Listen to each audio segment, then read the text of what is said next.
Bonsoir à toutes et à tous. Merci Sacha. Avant toute chose, vraiment remercier les camarades de la circonscription, de la 10e, les GA d'ici, Laurine, Christophe, suite à l'incendie, qui ont réussi à maintenir ce meeting. Un grand merci aussi à Philippe Buisson, le maire de Libourne, qui a pu mettre cette salle à disposition voilà, d'une manière assez rapide et immédiate. Et ce qui nous permet aujourd'hui de nous retrouver, ça fait grand plaisir de voir des têtes connues, de voir aussi des têtes que je ne connais pas. Et ça, c'est plutôt bon signe. Ça veut dire qu'il y a des gens que notre mouvement intéresse, en tout cas les idées que nous y développons. Je vais essayer de faire assez rapidement, avant de laisser la parole à Manon, un petit bilan de la séquence que nous venons de vivre au niveau national, à l'Assemblée, mais pas que, dans le pays d'une manière générale. Et puis après de rapidement revenir sur cette rentrée, la rentrée politique, pour vous dire un petit peu comment nous la percevons. D'abord, le bilan de la séquence avec une crise sociale et écologique qui perdure et une égalité qui est encore malmenée. Cette égalité que nous chérissons, qui fait partie du triptyque républicain, une égalité qui est malmenée. Vous avez en tête la question de la réforme des retraites et l'absence de redistribution des richesses sous Macron. Depuis 2020, la fortune des milliardaires, des 43 milliardaires français a doublé.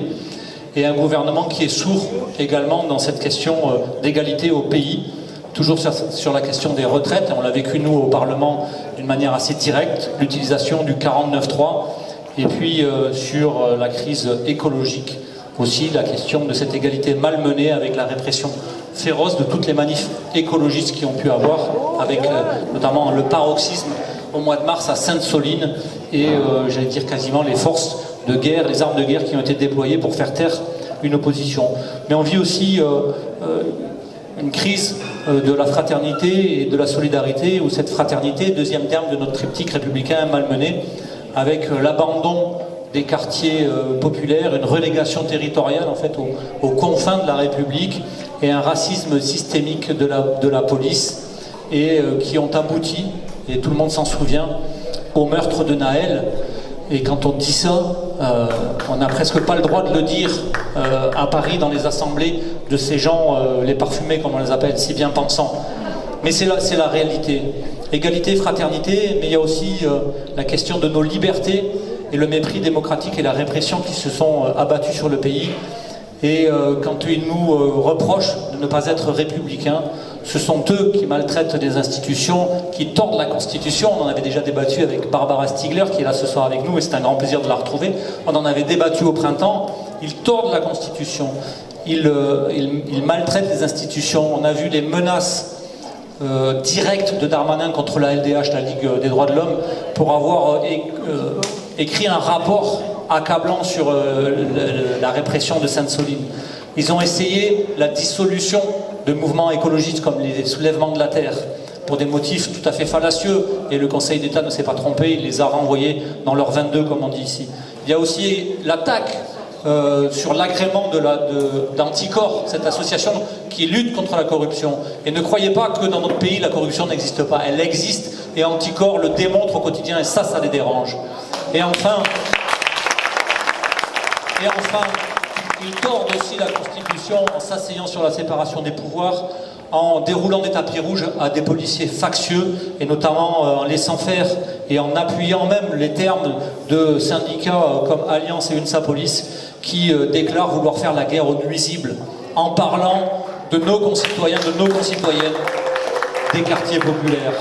Voilà comment ils ont fracassé ce triptyque républicain. Alors je voudrais juste vous faire une petite lecture qui, je suis sûr, pour vous est une évidence, mais pour leur rappeler aussi quelques éléments assez basiques. Article 1 de la Constitution de 1958, 5e République, vous savez, celle que nous allons abroger prochainement pour passer à la 6e.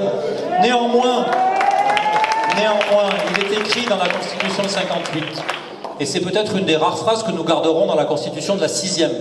J'essaie déjà de placer un petit peu mes phrases fétiches. La France est une république indivisible, laïque, démocratique et sociale. Elle assure l'égalité devant la loi de tous les citoyens, et pas ceux qui voudraient un code pénal spécial pour les policiers, sans distinction d'origine, de race ou de religion. Voilà ce qu'écrit l'article 1 de la Constitution de 58, et que je réécrirai à ceux qui seront les constituants de la 6e. Je leur dirai, mettez cette phrase dans la 6e, j'y tiens beaucoup. Alors nous, au regard de cet article 1 de la Constitution, nous militons pour le respect de la souveraineté populaire, et notamment pour un référendum, puisque c'est très à la mode en ce moment, on en parle beaucoup, y compris notre président. Un référendum sur les retraites, Monsieur le Président, plutôt que des 49.3. Nous militons pour une république sociale. Ça n'est pas un mot abstrait. Quand le gouvernement a déjà décidé que le ticket modérateur sur les boîtes de médicaments serait doublé, ça veut dire du renoncement, du report de soins pour de nombreux Français et Françaises. Contre cela, nous proposons la création d'un pôle public du médicament. C'est ça la République sociale. Et ce n'est qu'un des exemples de notre République sociale. La République démocratique, également inscrite dans la Constitution avec la séparation des pouvoirs, je l'ai déjà évoqué, mais aussi en finir avec une justice d'exception pour les policiers. Vous avez vu qu'ils se sont mis dans des faux arrêts maladie parce que l'un des leurs avait été mis en garde à vue pour une affaire tout à fait scabreuse de tabassage illégal d'un manifestant. Et puis mettre bien sûr mettre fin à l'existence de l'IGPN pour enfin avoir un organisme indépendant de contrôle de la police républicaine que nous appelons de nos voeux, comme tous les policiers que je salue ici qui sont républicains, et il en reste encore aujourd'hui. Et enfin, pour terminer, en référence à cet article 1 de la Constitution, nous voulons aussi une république laïque. Nous voulons une république laïque. Quand eux n'ont jamais autant subventionné les écoles privées confessionnelles, 500 millions d'euros par an, pour nous c'est non, mais pour nous c'est aussi non, et c'est non au concordat, c'est la fin du concordat. Les laïcs, vous voyez dans quel camp ils sont, ne nous laissons pas prendre à leurs éléments de langage. Voilà pour cette séquence sur laquelle je voulais rapidement revenir, parce que je trouve que ça plante un petit peu le décor de la rentrée politique. Parce que la rentrée, elle est là, elle est devant nous, c'est pour ça que nous nous retrouvons, et ça fait plaisir de se retrouver pour démarrer cette nouvelle séquence. Il y a de grandes choses qui se dessinent devant nous. Darmanin est un artisan langagier de l'arc réactionnaire de cette rentrée, suivi par Macron dans son courrier au chef de parti. Manu Bompard nous en a fait une lecture aux amphis la semaine dernière, aux amphis de la France Insoumise, et vous pourrez réécouter. Alors voilà ce que dit Macron dans son courrier, enfin en tout cas les mots-clés: ordre, famille, école de la servitude, avec l'uniforme voulu par Attal. Voilà le triptyque. Ordre, famille, école de la servitude. Ça me rappelle un autre triptyque, comme elle disait, travail, famille, patrie. Macron, dans Le Point, nous parle aussi de décivilisation. Un concept de Renaud Camus, penseur d'extrême droite condamné pour provocation à la haine raciale en 2014. Et c'est à nous qu'on vient chercher des poux dans la tête sur la question de la laïcité. Pardon, moi sur les poux, je risque rien. Quoique, mais en tout cas, tu risques un petit peu plus. Mais en tout cas, sur ces questions de laïcité, nous ne risquons rien. C'est pas à nous qu'il faut venir chercher des poux dans la tête. Mais la rentrée pour nous, ce n'est pas seulement, et ce n'est pas être les commentateurs du naufrage de Darmanin et de l'ensemble de ce gouvernement sous l'œil torve d'Elisabeth Borne. Ce n'est pas non plus les 12 heures de rendez-vous avec le président Macron, ce mercredi dernier. 12 heures pour un exploit quand même, pour en tirer 2 conclusions. La première, ça fait quand même chier que je puisse pas me représenter une 3e, une 4e, une 5e fois. Voilà. Deuxième mesure absolument essentielle de 12 heures de marathon de discussion politique, c'est qu'il faudrait quand même organiser une conférence sur les bas salaires. Eh oui, c'est hyper important. Sauf que, gars, tu l'as déjà annoncé au mois de mars 2023, t'as rien fait, tu vas nous la réannoncer au mars 2024, t'auras toujours rien fait. Bon bref, donc 12 heures pour rien, voilà le résultat des consultations de mercredi. Alors je vous dis, on ne va pas commenter ça. Nous, on a des vrais sujets de rentrée. Le vrai sujet de rentrée, c'est la vie chère et l'inflation. Et là, je vais laisser Manon vous expliquer à quel point c'est le vrai sujet de la rentrée. C'est un des vrais sujets de la rentrée, le principal à mon sens. Mais un autre des vrais sujets de la rentrée, c'est l'éducation et les services publics. L'éducation, quand on nous dit encore hier, avant-hier, la rentrée c'est lundi, oh oui, il y aura des profs devant tous les élèves. 3000 postes non pourvus, c'est déjà faux. On voit que dans les pré-rentrées, c'était C'était hier, on voit que voilà, on a déjà des remontées des syndicats qui disent il manque déjà trois profs ici, bon bref. Ça c'est une arnaque, un prof devant chaque élève. Nous, on a une contre-proposition, parce qu'on n'est pas des commentateurs de l'impossibilité de Macron, c'est mettre fin à la précarité en titularisant l'ensemble des contractuels de l'éducation nationale, que ce soit des professeurs des écoles ou des AESH, parce que les deux sont indispensables à ce que nous puissions mener une scolarité, proposer une scolarité complète et de qualité à nos enfants. Le vrai sujet de la rentrée, c'est aussi la question de l'enfance. Ça a été soulevé par notre présidente de groupe à l'Assemblée nationale, Mathilde Panot. L'UNICEF a sorti il y a 2 jours, 3 jours, 2000 enfants dans la rue, merci camarades de le rappeler. Il y en a bien plus que ça, mais au moins l'UNICEF en a comptabilisé concrètement 2000 à la rue, dont une grande proportion à moins de 3 ans. Dans la 7e puissance mondiale, c'est quand même une honte. Mais c'est aussi, au-delà de cette question-là, qui est déjà gravissime en elle-même, ce qu'a pointé Mathilde, la hausse de la mortalité infantile. Cet indicateur qui est notamment pris par les Nations Unies comme indicateur de développement humain. Savoir à quel point dans un pays vous vivez en étant bien soigné, dignement, en ayant accès à un minimum de confort et de services essentiels. Nous sommes passés de la 5e place au classement de l'OCDE à la 20e place, derrière des pays comme la Lettonie, etc., etc., etc. Vous voyez l'efficacité du gouvernement Macron depuis 6 ans, qui n'est pas fichu de soigner correctement, y compris les enfants de la République. Voilà une vraie priorité de la rentrée. Un vrai sujet aussi, c'est l'environnement. Et je vais m'arrêter par cette question environnementale pour laisser à Manon tout le loisir de pouvoir vous parler. Canicule, feu, méga feu, sécheresse. Je vous rappelle juste, pour ceux qui disent, bon la sécheresse on en parle beaucoup, mais concrètement c'est quoi? C'est assez simple, c'est 85 communes qui n'ont plus d'eau potable et auxquelles on va distribuer de l'eau en bouteille. Mais c'est aussi aujourd'hui le département de Mayotte qui a de l'eau 1 jour sur 3, il ne faut pas oublier les Outre-mer. Et c'est 72% des nappes ici en France métropolitaine, 72% des nappes qui sont en dessous de leur niveau normal selon le BRGM, le Bureau des recherches géologiques et minières, au 1er août. Voilà quelle est la réalité concrète de la sécheresse. Alors on voit que dans ce tableau-là, ce que nous prenons, c'est l'entraide plutôt que l'individualisme. C'est exactement ce que défendent et ce qu'ont défendu au mois d'août nos camarades de Bassines Non Merci et tous les gens qui étaient dans ce cortège pour l'eau.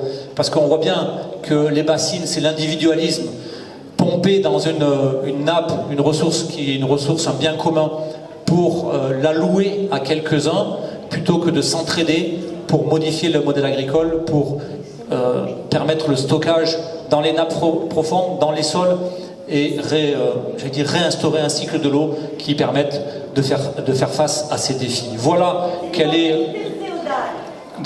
effectivement, c'est de la féodalité. Nous sommes la modernité, l'entraide contre l'individualisme de cette féodalité.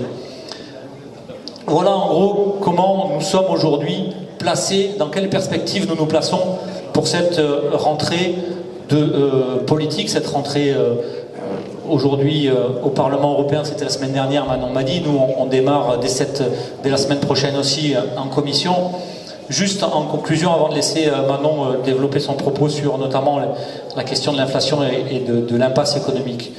Ce que nous voyons, ces constats que nous faisons, les constats que font les Français dans leur quotidien, dans leurs difficultés, dans leurs arbitrages nécessaires, soit je me nourris, soit je me chauffe, soit je me soigne, c'est l'effondrement en fait de ces politiques néolibérales. Ils sont dans une impasse. Ils ont perdu la bataille des idées, puisqu'on voit que sur les retraites, 80% des gens étaient d'accord avec nous sur le fait qu'il fallait faire autrement. Donc nous avons aujourd'hui une majorité pour l'emporter. On a commencé à avoir quelques victoires au Parlement national, à l'Assemblée nationale, notamment sur les questions de l'électricité, des tarifs réglementés de vente. Il faudrait que le Sénat s'empare de cette question-là, mais je sais que aussi au Parlement européen, les camarades bossent beaucoup là-dessus. Marina Mesure, qui s'est emparée de cette question notamment, est devenue une experte de la question de l'énergie. Et je ne doute pas qu'avec nos efforts conjugués à l'Assemblée nationale, au Parlement européen, mais surtout sur le terrain, dans les groupes d'action, auprès des sympathisants, de tous les gens qui aujourd'hui ne sont peut-être pas dans cette salle des Insoumis, mais veulent se mobiliser pour changer la vie des gens au quotidien. Je ne doute pas que toutes ces forces conjuguées sont largement majoritaires dans ce pays et en tout cas répondent aux attentes de l'entièreté, de la grande majorité de la population des Français, en tout cas les 99,9%. Je mets à part les 500 familles les plus riches qui nous pompent littéralement l'air au sens propre comme au sens figuré. Voilà, merci à toutes et à tous. Bonne rentrée et à très bientôt dans les luttes. Merci beaucoup Loïc, merci beaucoup à vous toutes et à vous tous. Je voudrais faire un salut vraiment chaleureux. Je les aurais remerciés quoi qu'il arrive.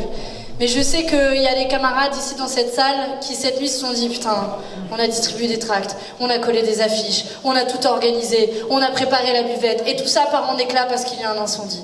Alors je voudrais vraiment, je sais que vous l'avez déjà fait, mais je voudrais qu'on dise 1000 merci à toutes les équipes, au service d'ordre, à ceux qui ont travaillé pendant les semaines, aux copains à la buvette, vraiment à vous toutes et à vous tous. Et vous savez, il y a peut-être ici des gens dans la salle qui étaient aux amphis et merci, c'est toujours les mêmes, vous étiez à la buvette aussi aux amphis? Et devant la buvette, j'aime bien. Et je sais que la semaine dernière, quand on était aux amphis et on a fait venir, évidemment on avait beaucoup d'invités extérieurs, il y avait notamment Yolanda Díaz, la ministre du Travail espagnole.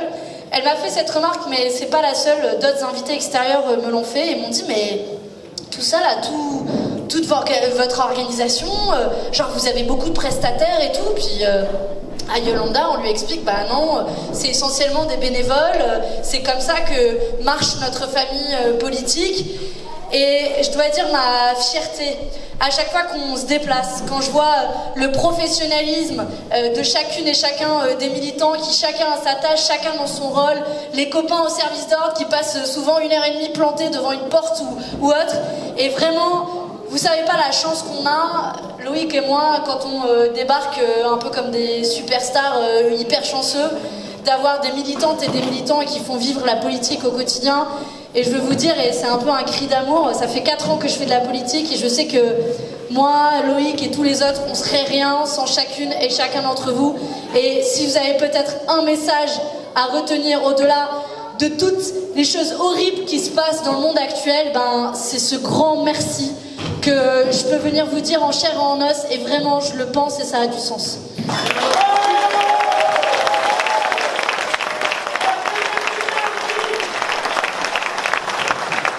Bon, on va quand même se parler politique, même si de nouveau on est la démonstration qu'on sait faire vivre la solidarité. Quand on parle d'une société de la solidarité, on fait la démonstration que justement on l'a déjà chevillée au corps. Et Loïc a commencé à brosser un peu le portrait de la rentrée. Alors c'est vrai que normalement c'est l'été. Et vous savez, il y a un petit calendrier de l'année de quelle est la polémique du moment. Donc normalement, au mois de juillet-août, l'été, je vous note dans le mune, c'est Burkini. Mais je sais pas, cette année ils étaient un peu lassés, ils se sont dit bon ça fait un peu 10 fois, 10 étés d'affilée qu'on fait le Burkini, donc ils se sont un peu renouvelés. Attendez, là vous êtes à la fin de l'été. Reprenons le fil de l'été s'il vous plaît. Donc, on a eu d'abord la petite polémique. Il y a eu du Sardou, lac du Connemara, tout ça. Bon, j'espère que c'est pas prévu à la fin en termes de musique. Ensuite, si je fais un peu dans l'ordre, on a eu la polémique Médine. Alors c'est bien, je pense qu'il a un peu gagné en notoriété. J'invite tout le monde à écouter ses disques, pour celles et ceux qui ne connaissaient pas. Bref, on a eu 3 semaines assez ridicules où on décortique chaque parole, chaque chanson, chaque fait et geste qu'il aurait eu ou qu'on lui prête. Bon, au final, tout ça est un peu... ça fait pchit, comme dirait l'autre. Il y a eu 2 conférences, une aux journées d'été des écolos, une aux amphis. Vous aurez bien remarqué que le contenu de la conférence n'a absolument pas fait polémique. Normal, il y a eu des discussions politiques de fond, et évidemment ça n'intéressait plus les journalistes. Alors du coup, comme sont un peu lassés. Ils ont trouvé une nouvelle idée géniale pour la rentrée, et c'est bien sûr, je vous donne dans le mille. Attends, on devrait en faire un refrain. La baya. Alors à cette occasion, j'imagine que vous êtes nombreuses et nombreux à avoir découvert ce que c'était une abaya, puisque c'était évidemment la question avec laquelle vous vous leviez tous les matins. Bon, je pourrais vous faire un petit quiz de n'importe quelle robe longue. Allez, abaya ou pas abaya? C'est que ça va être facile pour les chefs d'établissement. Bon courage à eux. Le lundi matin, devant les écoles, attends. Alors c'est une robe longue, mais t'es un petit peu trop blanc de peau. Non, toi ça doit être une robe Gucci parce que t'as l'air riche. Mais non, toi c'est une abaya. Allez dehors. Et on voit que le seul refrain qu'ils ont, en réalité, et c'est toujours la même recette. À chaque fois, c'est la même chose. Je vous donne la recette du macronisme pour créer un peu de polémique. Vous prenez un peu d'islamophobie, un petit zeste de sexisme, parce qu'au passage, c'est toujours le corps des femmes qu'on interroge.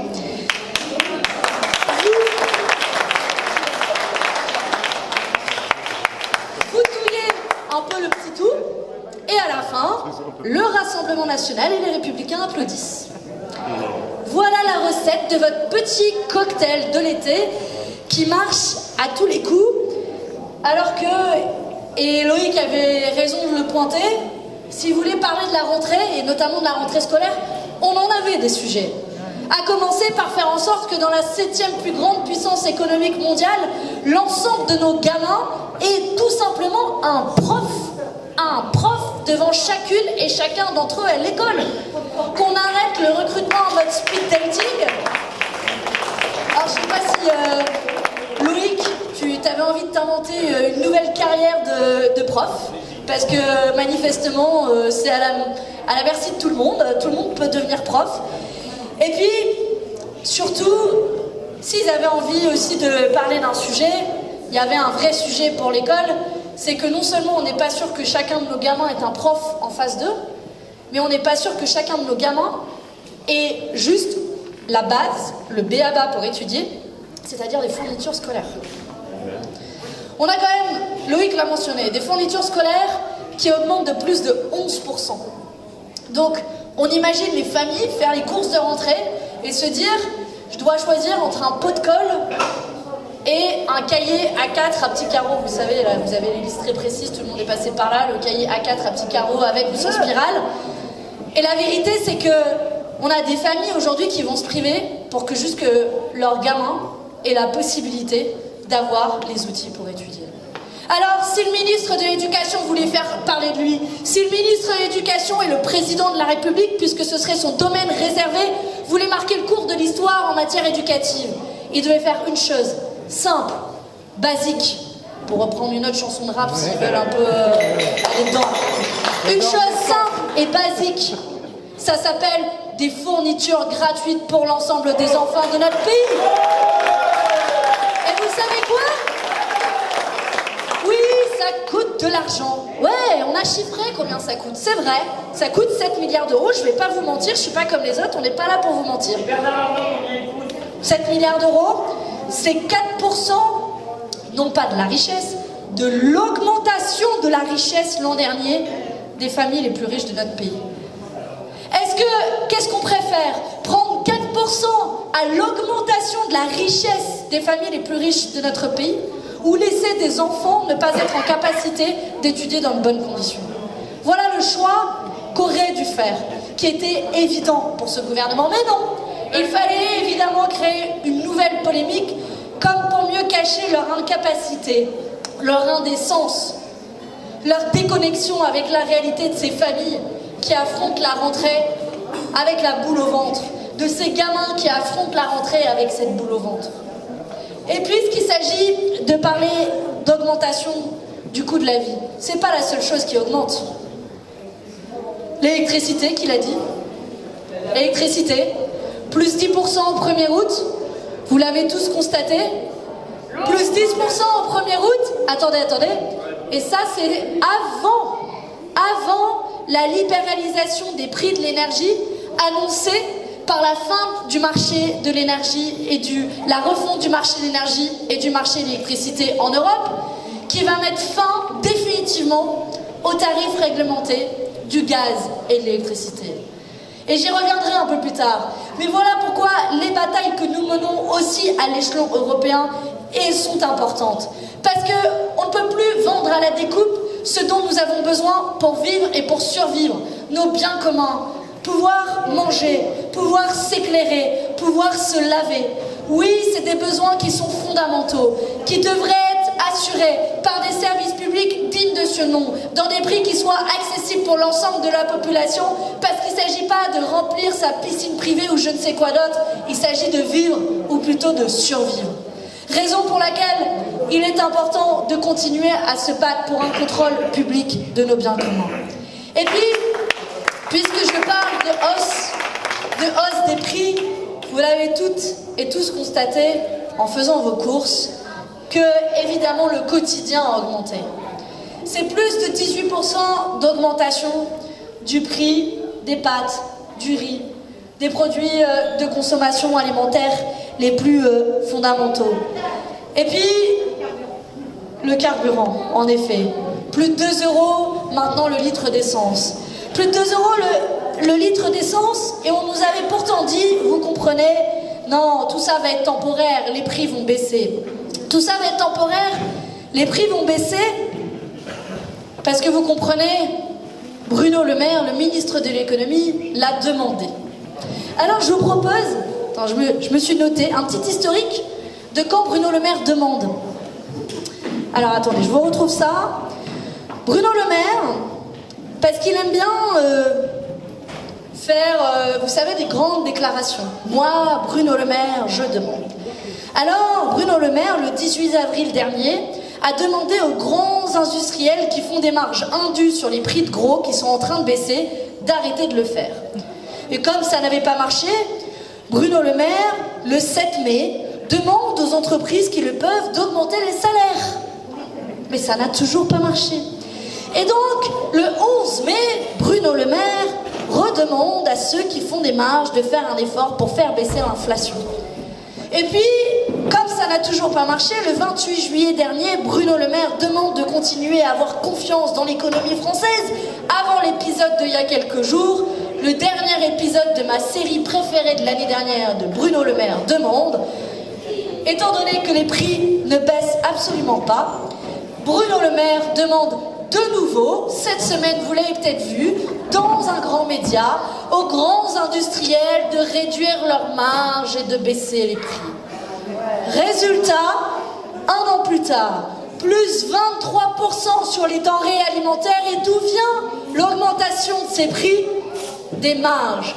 Des marges des grands industriels, notamment de l'agroalimentaire, qui ont augmenté de plus de 70% de leurs marges. Bruno Le Maire a demandé et il ne s'est rien passé. Et pour autant, quand Bruno Le Maire il s'agit de faire des cadeaux fiscaux aux plus riches et aux grandes entreprises de notre pays, Bruno Le Maire, lui, ne demande pas, il régule. Alors qu'il fasse la même chose sur les prix en bloquant immédiatement les prix des produits de première nécessité.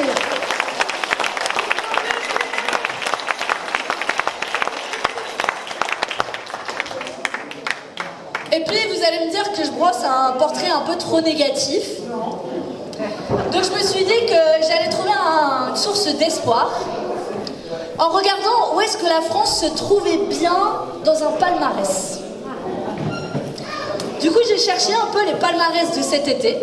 Et ouais, il y a un palmarès où la France brille, où la France est en augmentation, où la France est en train de crever tous les plafonds. Les milliardaires! Vous êtes forts, hein? Alors, on va faire dans l'ordre. D'abord, oui, la France augmente et grimpe dans le palmarès des millionnaires dans le monde. Sachez qu'on est le pays où il y a eu la plus forte augmentation de millionnaires dans le monde entier. J'adresserai tous vos applaudissements à Bruno Le Maire qui manifestement, quand il faut faire des cadeaux aux plus riches, là sa politique est d'une efficacité incroyable. Il faut bien lui reconnaître ça quand même, à Bruno. Et donc, cher Bruno Le Maire, la prochaine fois, tu ferais mieux de demander aux riches de payer leurs impôts, mais d'abord et avant tout de les faire payer véritablement leurs impôts en France plutôt que multiplier les cadeaux fiscaux, histoire que niveau palmarès, on remonte dans celui qui lutte contre l'évasion fiscale au niveau international.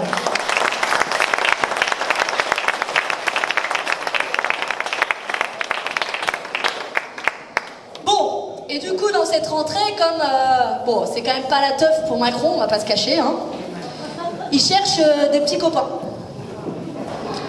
Du coup, Loïc en a un peu parlé, il cherche des petits copains, donc il a fait son grand raout là, où il a convoqué tous les chefs de parti en rond d'oignon. Je vous avoue que nous on s'est un peu demandé si on allait tenir la chandelle entre Ciotti, Bardella et Macron. Et on s'est dit qu'on allait jouer notre rôle et on allait faire des propositions.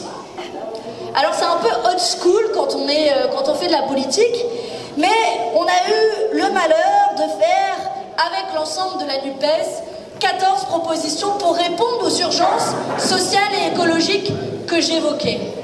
Alors certes la discussion a duré longtemps et donc on voit tous les superlatifs, Olivier Véran qui parle et qui dit c'est historique.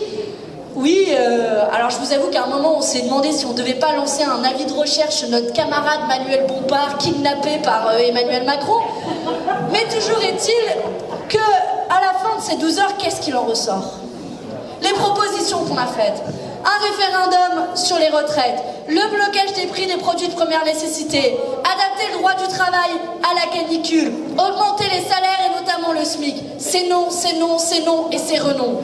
Le seul objectif de son opération de communication était de passer les plats littéralement entre la droite et l'extrême droite qui est en train de s'organiser. Alors nous le disons clairement, nous sommes fiers d'y être allés pour avoir porté la voix de ceux qui n'en ont pas. Mais nous ne serons pas dupes des grandes opérations de communication dont Macron a seul le secret. On se souvient tous, Convention citoyenne sur le climat, le Conseil national de la refondation, je crois, il avait retrouvé le CNR, et puis les grands débats, vous savez, les cahiers de doléances qui croupissent probablement encore dans les sous-sols des préfectures de France. Voilà ce qu'il en a fait. Rien. Rien, il en a fait des cocottes en papier, peut-être qu'il a joué, il a fait des petits avions avec. Au mieux, j'ai envie de dire, au mieux, c'est ce qu'il en a fait. Et donc, on ne sera pas dupe sur cette opération de communication d'Emmanuel Macron. Et puisque Loïc l'a mentionné, si ce rendez-vous a été utile, c'est que Emmanuel Macron nous ait redit que finalement c'était une connerie qui est que 2 mandats. Ce qui en dit long sur sa vision de la démocratie. Bon, peut-être que même lui, il veut mettre à terre la 5e République.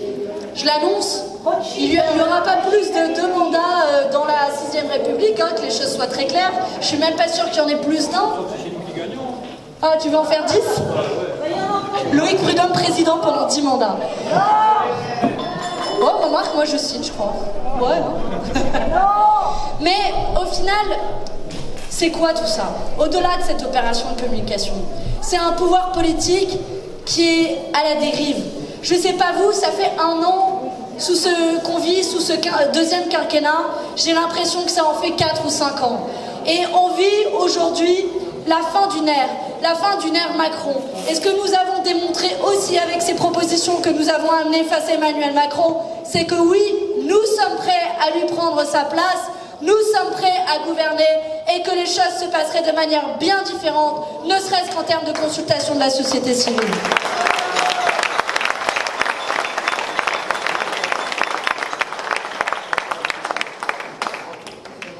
Mais donc, puisque Macron ne comprend pas le langage politique de responsables politiques qui font des propositions, on lui répondra autrement et on lui répondra notamment dans la rue, avec plusieurs dates à l'agenda. D'abord, la première date qui est, elle, lancée par plus d'une centaine d'organisations.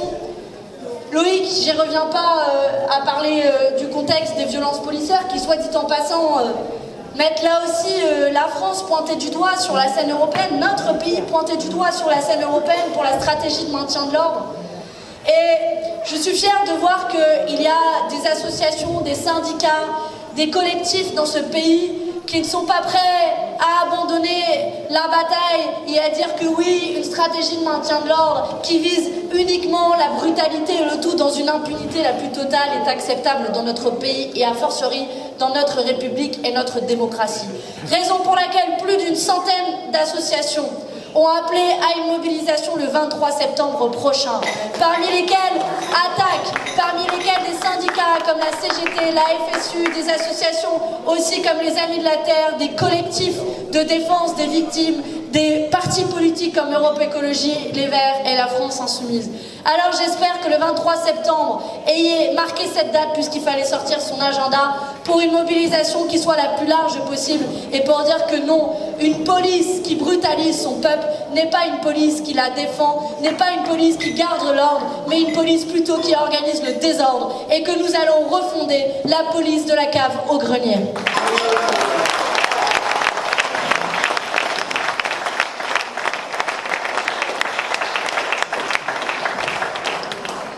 Et puis, la prochaine date, vous le savez, c'est celle du 13 octobre prochain, qui a été proposée par les syndicats, l'intersyndicale, qui, je veux le saluer, a travaillé de concert pendant tous ces longs mois de mobilisation, auxquels Macron n'a opposé que tout le mépris qu'il a et qu'il lui seul a contre son peuple.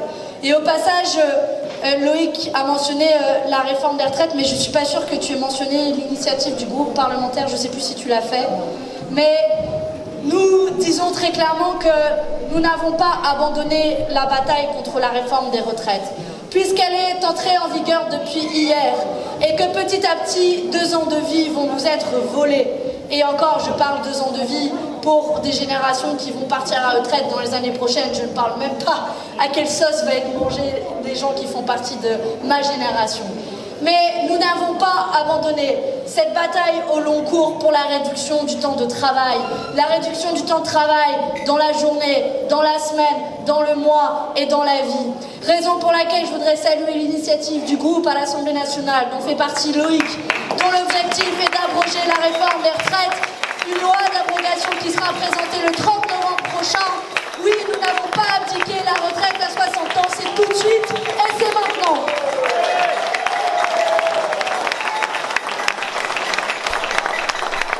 Européenne dans tout ça, vous allez me dire. Je vous l'ai dit, travaillons évidemment de concert avec mes collègues à l'Assemblée nationale, mais on se bat aussi sur la scène européenne. Je vous ai parlé du marché de l'énergie qui, ne tirant aucune leçon des mois et des années qui viennent de s'écouler, avec une augmentation sans précédent des prix de l'énergie, se disent « Ah bah c'était tellement formidable, idée de génie, qu'on va encore plus libéraliser le marché de l'énergie, histoire que les prix explosent encore plus. Bravo, ils avaient au moins bac plus 8 pour penser comme ça. » Et qui se disent aussi « C'était tellement formidable, les règles d'austérité. » Au passage, même les libéraux ont dû les suspendre depuis la crise du Covid. La preuve est que c'est leur système qui va dans le mur et qui court à sa propre perte. Mais ils se disent, bon, ça va 5 minutes là, les États un peu gauchistes qui dépensent un peu trop d'argent, faudrait quand même revenir 5 minutes sérieux. On va évidemment reprendre l'austérité et puis pouf, on va vous en mettre une grande couche. Ça passe par une refonte des règles d'austérité qui vont revenir à grand tour au niveau européen à partir de l'an prochain. Et je vous le donne dans le mille, le budget de cette année qui enverra directement la trace avec Bruno Le Maire qui annonce avec fierté « Oui, nous allons revenir sous la barre de 3% de déficit parce que l'Union européenne nous l'a demandé, mais aussi parce qu'ils font du zèle et qu'ils sont très fiers d'annoncer cela. 3% de déficit, ça a des conséquences concrètes dans nos vies. Revenir sous la barre des 3% de déficit, c'est des économies qui sont faites dans notre budget, qui vont être faites par exemple pour augmenter le reste à charge sur les médicaments. Voilà la conséquence directe des injonctions et de l'austérité au niveau européen, c'est la santé qui coûte plus cher, c'est des économies encore et toujours qui sont faites sur nos hôpitaux, sur notre protection sociale, sur nos écoles. Raison pour laquelle la bataille que nous allons mener, à la fois les collègues à l'Assemblée nationale pour le prochain budget, mais aussi au niveau européen. On va vous en parler dans les prochains mois. Sur la révision des règles budgétaires européennes, nous allons dire une bonne fois pour toutes, puisque vous-même, vous avez suspendu les règles d'austérité, vous êtes bien rendu compte que ça n'a aucun sens, ces 3% de déficit, qu'on ne peut vendre à la découpe nos services publics, qu'évidemment on va le payer plus cher dans les années qui viennent, et que ces règles d'austérité, nous allons nous battre pour les abroger. Et s'il le faut, nous désobéirons et nous serons très fiers de dire que la règle des 3% de déficit et vos austérités et vos services publics vendus à la découpe, c'est non, non et encore non.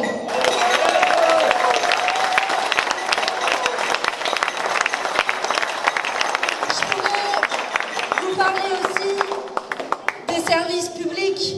On revient là avec Loïc, on était à une gare de fret sur sa circonscription à Bègle, pas tout à fait à Bègle, à côté de Bègle, dans Bègle.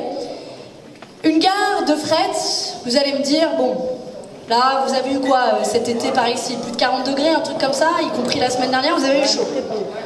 Donc tout le monde a eu chaud, on se dit, ok, réchauffement climatique, là, ça va, on commence à comprendre. Il n'y a que le Rassemblement national qui continue à dire que le GIEC exagère, ce qui prouve à quel point ça reste encore et toujours des climato-sceptiques. Et puis, dans ce contexte, on devrait se dire, bon, l'évidence devrait être d'essayer de réduire nos émissions de gaz à effet de serre. Il y a plein de leviers pour cela, et parmi ces leviers, il y en a un évident, qui est celui de foutre des marchandises, non pas sur des camions, que vous voyez peut-être passer par ici, mais sur des trains. Ça pollue 10 fois moins. Voilà, un wagon de train, c'est l'équivalent de je ne sais plus combien de camions, mais c'est énorme. C'est une évidence, vous allez me dire. Bah, tout ce qui est élémentaire, mon cher Welcome, c'est pas toujours une évidence au niveau européen. Et pour ce gouvernement macroniste. Alors que la France avait un des réseaux ferrés les plus développés d'Europe, que nous faisions même envie à nos voisins, que la part du fret était parmi la plus importante eu égard à nos voisins européens il y a de cela quelques dizaines d'années. Eh bien, la France a fait le choix d'abandonner progressivement le transport de marchandises sur des trains. Le résultat direct, c'est à Bègle, une gare avec plus de 70 voies. Vous les voyez, ces 70 voies, eh bien, il y a plus de la moitié d'entre elles. Vous avez, oui, alors la nature qui a repris ses droits. Vous avez des petits arbres qui poussent. Et donc, plus de la moitié de ces voies qui ne sont pas utilisées. Pourquoi ? Parce que la SNCF, avec évidemment le soutien du gouvernement et l'injonction de la Commission européenne, s'est dit que finalement, investir dans le fret SNCF, c'était pas forcément la meilleure idée du monde. Résultat, la France est de nouveau à la traîne sur la scène européenne. En France, les amis, 10% seulement des marchandises passent sur des trains. 10% des marchandises quand c'est 2 fois plus à l'échelon européen. 10% des marchandises quand c'était plus de 2 fois plus il y a quelques dizaines d'années. Voilà pourquoi la logique de la concurrence, de tout mettre en concurrence, l'eau, la vie, les services publics, le transport de marchandises, n'a aucun sens. Voilà pourquoi la bataille que nous menons de manière conjointe au niveau français avec mes collègues à l'Assemblée nationale et au niveau européen pour sauver le fret SNCF est une bataille évidente, est une bataille d'avenir, est une bataille pour l'écologie, est une bataille qui devrait s'imposer à tous et surtout est une bataille que nous devons gagner pour l'avenir de nos enfants, pour les cheminots, mais aussi pour dire que la concurrence, à la fin, elle ne se mange pas, que la concurrence n'a aucun sens dans nos vies et que la concurrence libre et non faussée, inscrite en lettres d'or dans les traités européens, ne valent qu'une chose, le passé, et que l'avenir est bien de sortir de ce tout concurrence, raison pour laquelle nous continuerons à nous battre corps et âme pour défendre le fret SNCF.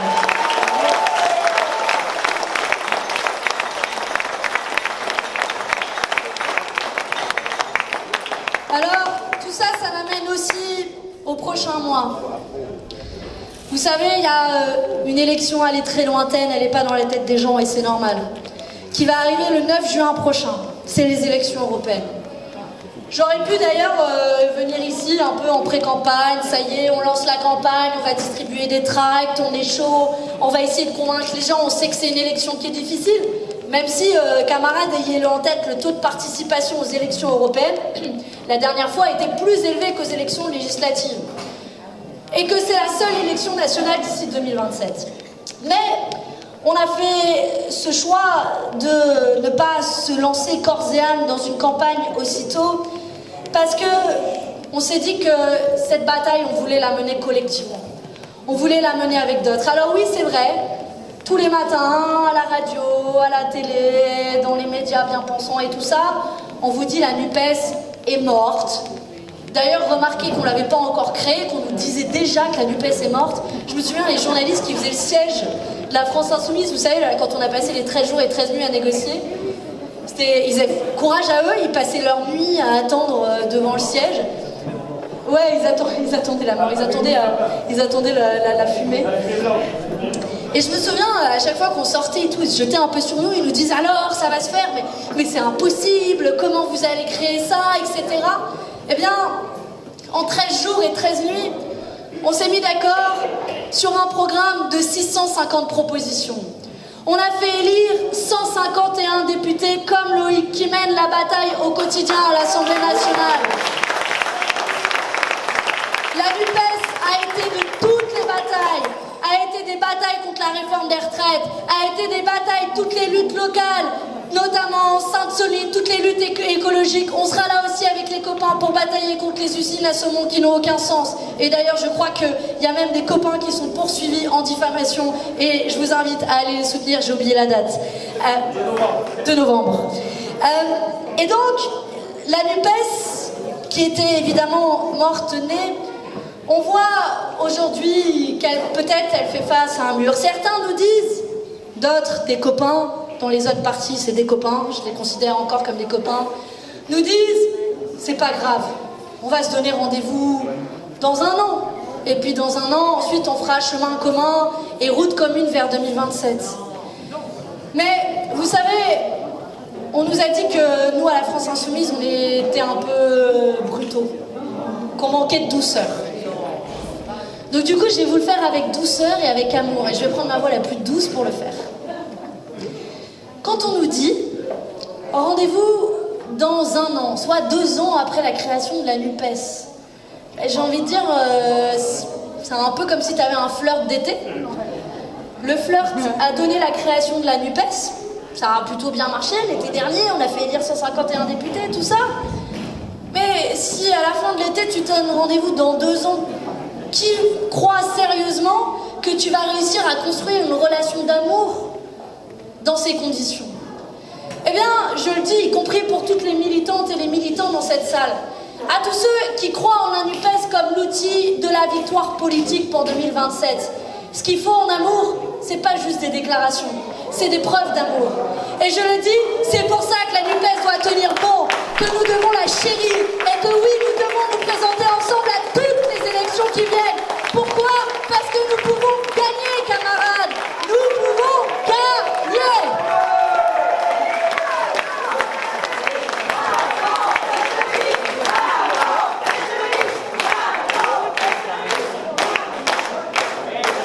Vous aurez remarqué qu'au passage, pour nous qui aurions un peu les gros biscottos et les gros muscles, et vous savez, la France Insoumise qui arrive toujours et qui veut tout rafler, on a même dit qu'on était prêt à laisser la tête de liste, qu'on était prêt à la discuter avec les écologistes. On a dit qu'on était prêt à en discuter à partir du moment où on maintenait l'essentiel. L'essentiel, c'est ce programme. C'est ce programme qu'on a négocié. Et d'ailleurs, je le dis, pour tous les élus, tous les députés des 4 partis de la nouvelle Union populaire écologique et sociale, qui ont été élus ensemble l'an dernier à l'Assemblée nationale. Ils ont été élus sur une chose, c'est un programme. Et dans ce programme, il y a un chapitre commun sur les questions européennes. Un chapitre commun qui ne spécifie aucune divergence, aucune nuance. Et donc quoi? On aurait menti aux électeurs en disant qu'on était d'accord il y a 1 an sur les questions européennes et soudainement, pour servir des intérêts boutiquiers, on ne serait plus d'accord l'an prochain pour se présenter ensemble aux élections européennes? Tout ça, c'est pas sérieux. Tout ça, c'est pas sérieux. Alors oui, peut-être qu'il faudra être unioniste pour 10. Mais on n'a pas abandonné cette bataille. On n'a pas abandonné cette bataille parce que je vais vous raconter une anecdote. En allant au Parlement européen, je prends souvent le train, évidemment, rassurez-vous, j'y vais pas en jet privé. Donc je prends souvent le train, évidemment, je croise d'autres collègues députés européens. Et parmi ces députés, je croise notamment des députés macronistes. Et des fois, ils viennent me parler. Je tairai le nom de ce député, mais ce député vient me voir, c'était juste avant l'été, un peu inquiet. Non, c'était pas un flirt. Au cas où il y ait une ambiguïté, je ne flirte pas avec les macronistes. Mais ce député vient me voir, moi je suis polie, hein, je suis une jeune femme polie, on vient me voir, on discute. Et je sens bien qu'il cherche à avoir une info. Et au bout d'un moment de discussion, il me dit, mais ça va se faire là, votre histoire de la NUPES là, vous pourriez vraiment vous présenter ensemble? Et là j'ai compris. J'ai compris qu'une liste de la NUPES aux élections européennes était le pire cauchemar des macronistes, parce que oui, on peut l'emporter et qu'on peut s'ouvrir la voie pour 2027. Et je vais vous dire une dernière chose sur le sujet. On nous dit qu'on veut un candidat commun pour 2027. Je suis d'accord. Je pense qu'on est nombreux à être d'accord dans cette salle. Qu'on pense qu'on peut l'emporter. Qu'on est l'alternative face aux macronistes et à l'extrême droite. Remarquez au passage que à droite, ils ont moins de pudeur de gazelle pour s'unir. Quand Sarkozy est prêt à parler d'une union entre, d'un côté, Emmanuel Macron jusqu'à Éric Zemmour, remarquez au passage que c'est ce qu'on observe dans quasiment tous les pays européens. En Finlande, en Suède, en Italie, en Espagne, ils ont failli gagner à chaque fois. C'est le même schéma, l'alliance de la droite et de l'extrême droite. Et donc, si vous êtes sérieux en disant que vous voulez l'emporter en 2027, parce que nous on fait pas de la politique pour amuser la galerie. Moi j'assume de dire, si j'ai quitté mon confort du milieu associatif pour aller dans un milieu qui, c'est vrai, fait pas toujours rêver, je vais pas vous mentir, la politique c'est violent, la politique il y a ce côté de rapport de force permanent, la politique c'est sexiste, mais la politique on n'a rien trouvé de mieux pour changer la vie des gens. Et si on se bat, Loïc et moi, tous les matins, s'il y a des militantes et des militants ici dans cette salle qui se lèvent le matin, parfois la nuit, pour aller coller des affiches, distribuer des tracts, etc. A fortiori, quand on est des militants, c'est pas pour avoir sa tête sur l'affiche. C'est parce qu'on croit qu'à la fin, on peut gagner. Gagner, ça veut dire quoi? Ça veut dire changer les conditions de vie matérielles des gens. C'est ce que je disais précédemment. Bloquer les prix, augmenter les salaires. C'est ça concrètement. C'est pour ça qu'on se bat. Et si on le fait, c'est pour s'ouvrir le chemin de la victoire, pas pour une bataille de petits chevaux. Et donc je le dis aux camarades ici dans cette salle, si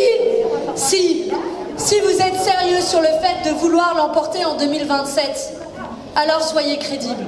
Comment vous pouvez dire, oui, en 2027, on sera d'accord pour avoir un candidat commun et donc un président de la République qui œuvre sur les questions européennes et qui d'ailleurs a plus de pouvoir que les députés européens, mais en 2024, on n'était pas d'accord pour avoir des candidats communs aux élections européennes? C'est quoi ça?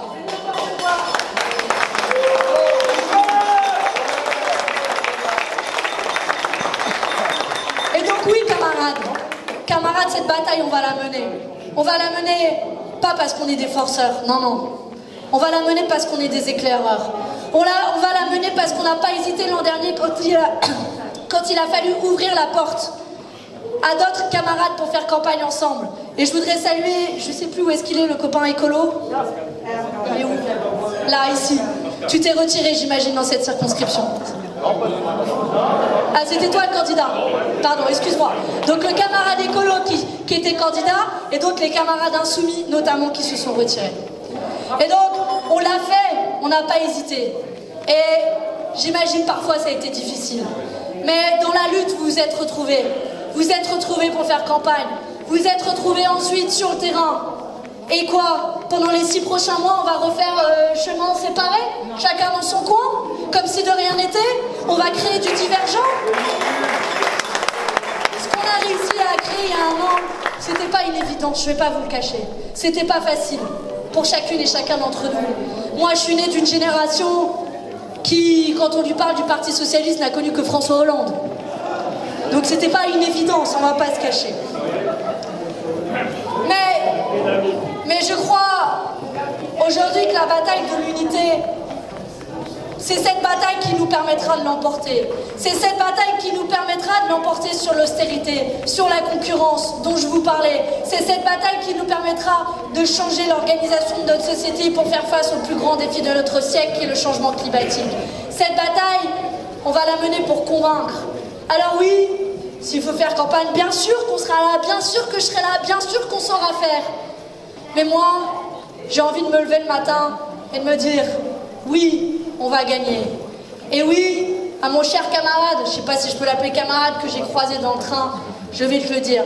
Les militantes et les militants dans cette salle qui sont venus ici, en sachant pas très bien si ce meeting allait se tenir, et qui vont repartir avec de l'énergie, de la patate, plein dans le cœur, plein dans le corps, plein dans l'énergie, dans la tête pour les prochains mois. On va aller mener cette bataille toutes et tous ensemble pour convaincre un à un les gens ici dans la rue que oui, on peut avoir une influence sur le cours, le destin de nos vies, qu'on le fera si on est plus forts et tous ensemble, et que quoi qu'il arrive, on n'abandonnera pas la bataille, et que quoi qu'il arrive, dans ce trio, face à l'extrême droite et face aux macronistes, la seule alternative, elle est ici dans cette salle, et elle s'appelle la NUPES. Alors longue vie à la NUPES, et on va continuer la bataille ensemble, les camarades.